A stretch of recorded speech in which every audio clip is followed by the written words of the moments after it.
So you went straight from being an apprentice to running your own business. That's right, yep. And how did you find that adjustment? Yeah, it was interesting. I also just purchased a house right before I left my employer, so just had to keep the wheels turning and job after job and move on.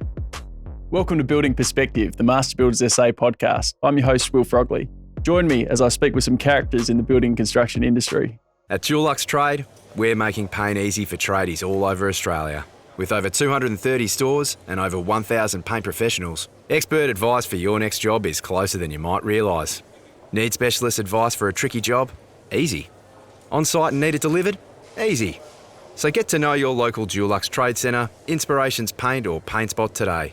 And while you're there, sign up for Dulux Trade Direct for trade pricing and simplified ordering. Because at Dulux Trade, we're making paint easy.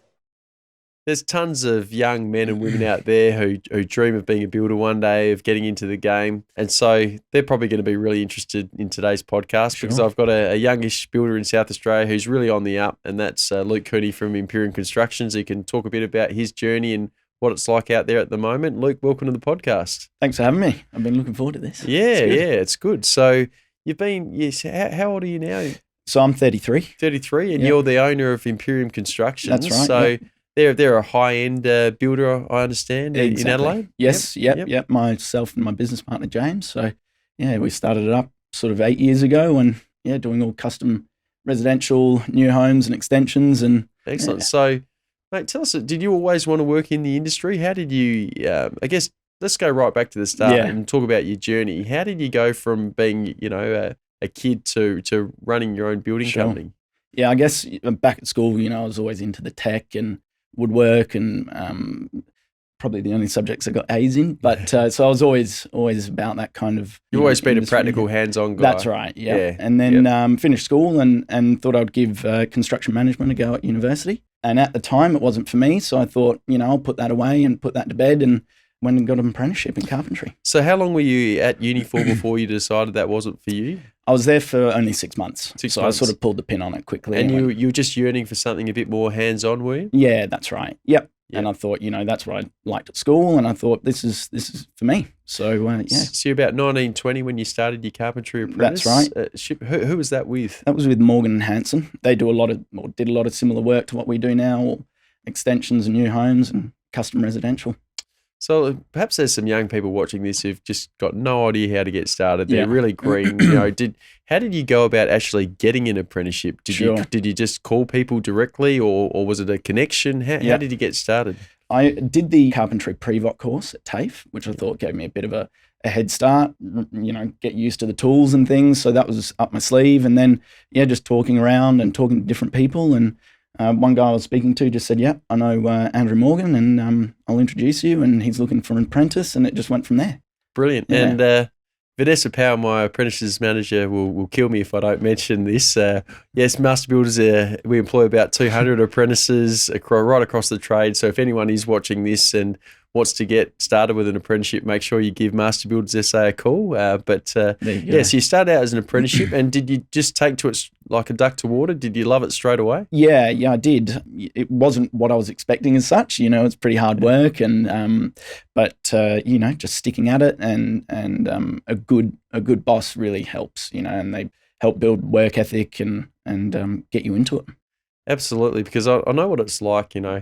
Unfortunately, it's quite a while back for me now because I'm 42, but around that age, 16, 17, 18, 19, 20, in particular, young guys, I think they really need a productive way to run off all that energy, don't they? Otherwise, they can get themselves into all kinds of trouble. So I guess having that good boss who can really help you find your sense of purpose and grow and feel like, wow, I'm progressing here, like I'm on a path to something really big, that's really important, isn't it? That's right, yeah. So, good boss, they can just really bring you up. So tell us about what kind of happened once you completed your apprenticeship. Yeah, so I finished all the TAFE. We got through all that in the first 3 years, and then went and did my contractor's license, got all that done. And so by the time I was in my 4th year, finished all of that, and then applied for Cert 4 and started working on my builder's license. Yeah, fantastic. So got all that done before I went on my own. So you went straight from being an apprentice to running your own business. That's right, yeah. And how did you find that adjustment? Yeah, it was interesting. I also just purchased a house right before I left my employer, so just had to keep the wheels turning and job after job and move on. Yeah, so I guess tell about the early days. Like, what was your first project when you'd set yourself up? Yeah, so that was a renovation for a mate's dad who gave me an opportunity and thought he would, give me the job, and it went really well, and it sort of just kept flowing from there. And was it called Imperium right back then, was it? No, it was Perennial Constructions. Perennial Constructions. Yeah. There And you then go. there was someone else in Sydney called Perennial Constructions, and I got a letter one day. Oh, really? I thought, A firm legal letter, was it, telling you to desist? Yeah, and, wow. So I thought this needs a name change, and that was when I sort of partnered up with James Cawthorne, my business partner, and we changed the name to Imperium, and kept going. They must have been very worried about you being a real Well, that's up-and-comer right, if they're exactly. based in a state and still worried about you using the name. Yeah, so. yeah. They should be. Wow, yeah, absolutely. Isn't that funny? Isn't Yeah. it that someone that came across someone's radar Yeah. from another state? Yeah. Trademark's an interesting thing. So Imperium's trademark now. I learnt that Yeah. once, and that was hard enough. So Imperium, what year did you change across to Imperium? I think it was pretty early in the piece. It was only a year or two after we So they jumped straight on your name and they didn't like it. Yeah, interesting. Yeah. And Imperium, what does Imperium mean? It's Latin for empire. Empire. So there you go. Yeah. So Yeah. there you go. Yeah, that's fascinating. Yeah. So you start out. So who did you have around you in the early days? I'm guessing you're very lean in the early days. Yeah. So it was just myself, and I would contract to other builders doing framing and second fix carpentry, and working with another mate who was a carpenter. And we just sort of contracted to other builders while did bits and pieces on the side for clients, and just to keep the cash flow coming in, and slowly sort of drop the builders out, and all the client-based work took over. So coming in new, you're obviously competing against some very well-established companies in Adelaide. Yeah. What's your advice to someone young who's starting out? How to find your place in the market, competing against people who are very well set up and Sure. experienced? Well, that's the thing, is set up properly from the start. Get a good accountant and get a good company structure set up, and just keep an eye on all your work in progress, and really sort of look professional, and build a website and letterheads, and you've got to sort of put yourself in that bracket. Yeah, that's right. I think you touched on financial. I think that's really important Yeah. because a lot of people, young people coming through the industry, it takes a lot of them a while to realise, if they ever realise, Sure. that it's very important to be good on the tools. But if you're not taking care of business side of things, Sure. with your cash flow and that type of thing, Yeah. you could be the best builder or tradie in the world, but if you're not looking after that side of things, you can get yourself into a lot of trouble, can't you? Exactly. Yeah, Yeah. it's lumpy, and progress payments come in all at once or not at all, and you need to manage that. And it's if you set that up properly at the start. And what I did is set up a wage structure so that I was drawing a wage every week, and everything else sort of stayed in the business, and just ran it lean like that. Well, you've been out about 10 years now or something since Yeah. you started running your business. Yeah. And tell us a bit where Imperium's at today, because like I said at the start, it seems to me that you're building some pretty nice high-end Yeah. properties Yeah. these days. Yeah. So that's pretty quick to get into the position you're in now, yeah, isn't it? Yeah, it's been a good process so far, and really enjoyed it. And we're doing all sorts of custom extensions, architectural. We do a bit of design and construct in-house. So, to keep a good workflow coming in, I think doing a bit of design and construct as well as architectural tender-based work, it kind of, keeps a good balance of work on the books. And what would be kind of the value range for your builds? Yeah, they sort of range from maybe 600,000 to 700,000 to, we've got a $2.5 million house on at the moment. It's pretty high-end stuff, isn't it? Yeah, it is. Yeah. And it's interesting work. Yeah. It's challenging, and you can, the bigger the projects, the fewer you need to run, so you can really give them the attention they need. So again, is it ever hard getting client? I mean, you're still a young guy. Is it hard sometimes getting a client over the line to spend that kind of money with still someone who's pretty young in the industry? Do you ever find that? Yeah, I guess having a business partner, he's older, a bit older, and And then also, I think if they can see the quality of your work, that probably is quite reassuring. Well, as that's right. But in the first days, people just don't come to you and say, "Here's my $1 million project. Yeah. I'll let you run with it." So you kind of need to work your way to it, and work your way up, and get some runs on the board. Yeah, absolutely. So Is there a particular build that stands out to you that you're especially proud of, or was it a really challenging build, or is it what's the most memorable build you've been involved with to date? Yeah, so we finished one in Dulwich last year, which was a big architectural extension where we had two heritage houses that we amalgamated the blocks and connected the two together with an extension out the back and tennis court and swimming pool, and had a golf simulator. So it had a lot of interesting components and some really cool features to work on. Obviously, you're building high end. About how many builds do you build a year? I'm guessing not that many. You're focusing more on a small number of really good quality projects.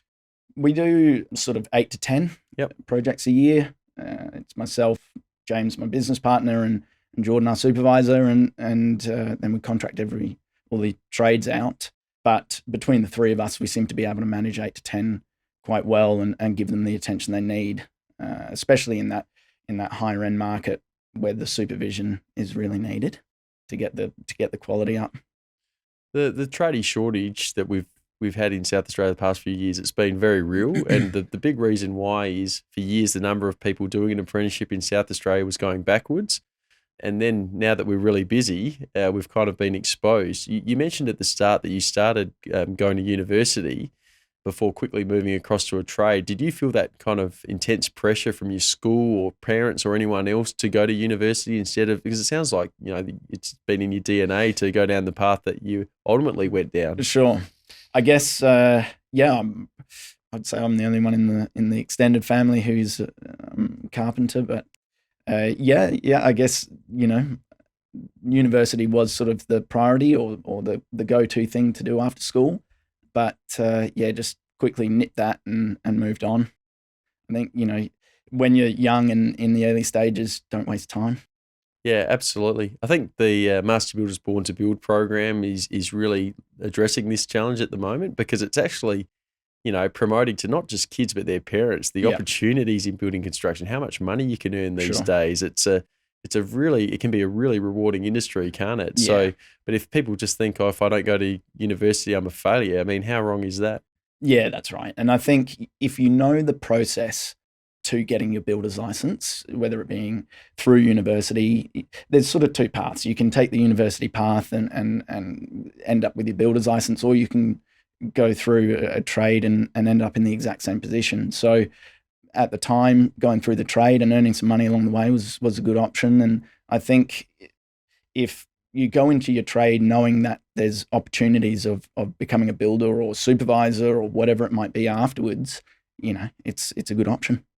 It's definitely really important that kids and their parents know where an apprenticeship can take you. It's you can ultimately end up in so many different jobs or running your own business, and that's definitely got a lot of appeal to people who don't want to just work in an office, for example, right? Yeah, that's right. It's good on the tools. I liked it in the younger years, and I like the progression into the more office-based work now. Do you still do any stuff on the tools now? I mean, we've obviously had a very big shortage of trades. Have you ever had to, get involved on the tools again in the last couple of years? Not necessarily. No, I haven't.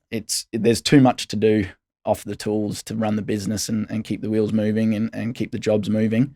It's better to get the guys on the tools to do it properly and spend the amount of time they need to do it properly. And have you had a pretty consistent, trade base over the last, say 2 years when people have been struggling to find people? Have you been able to use consistently the same people throughout that time? Yeah, we have. We've used the same trades for years, and we've stayed loyal to them and vice versa, and pay them on time and really build that relationship with them. And it's similar with suppliers.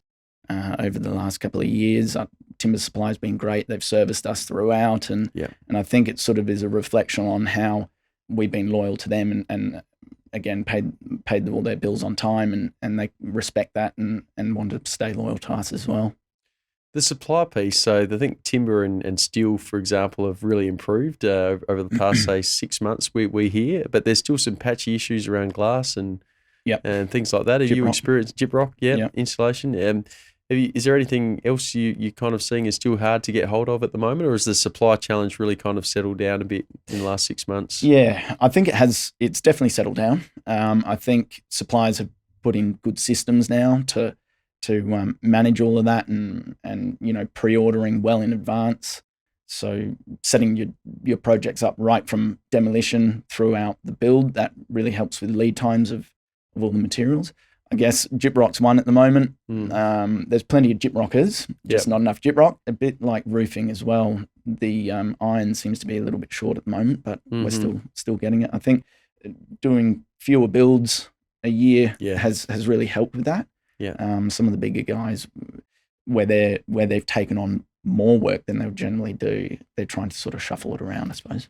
That is a real temptation for a lot of people, both young and old in the industry, isn't it? Is to try and do too much work, and then it's when things can get out of control. I think, being realistic about what you can deliver a year and being in control ultimately leads to success, doesn't it? Sure. Yeah, that's right. That leads on to sort of a bit of indemnity and things like that. It's reined a few people in, and it has been good to sort of cap, because builders are sort of going under, and it has sort of probably kept some builders from going under.